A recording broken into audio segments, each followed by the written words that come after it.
Minnesota has museums like Wisconsin has Kurds, a multitude of museums shining light on history, science, and art. And now one shining light on shining light. I am David McLellan.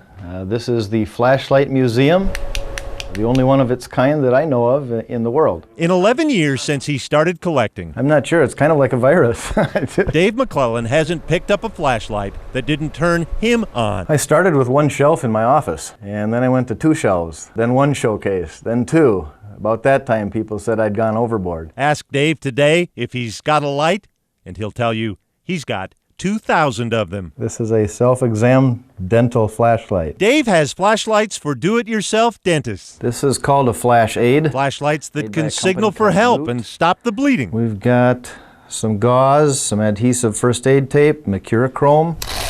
Even flashlights for cleaning up the mess you leave behind. We've got the flashlight, and then a vacuum cleaner with a brush on it. And if those aren't museum-worthy enough for you, Dave calls this the first Pepsi light. And one of the least common to find is the 7-Up bottle flashlight.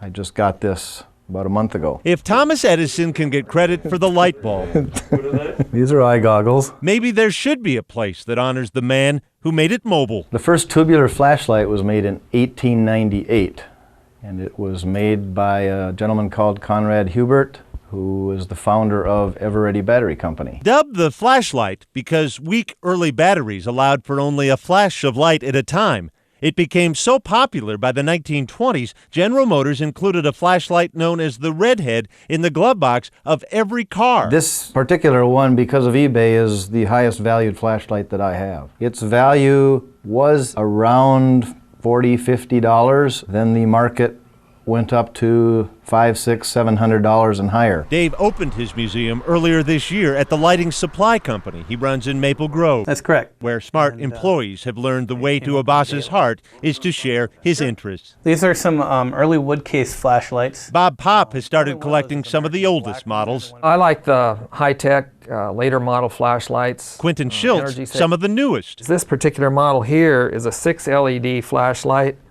that has a solar panel.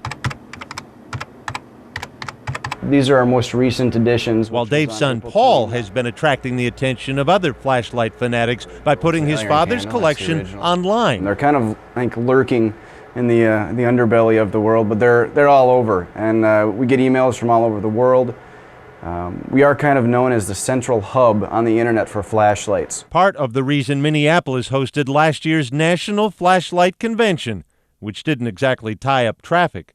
34 people attended. So I'm not alone in the journey. But thanks to Dave McLellan, 2,000 flashlights now have a home in the land of 10,000 stories, ready for patrons and itching for a power outage.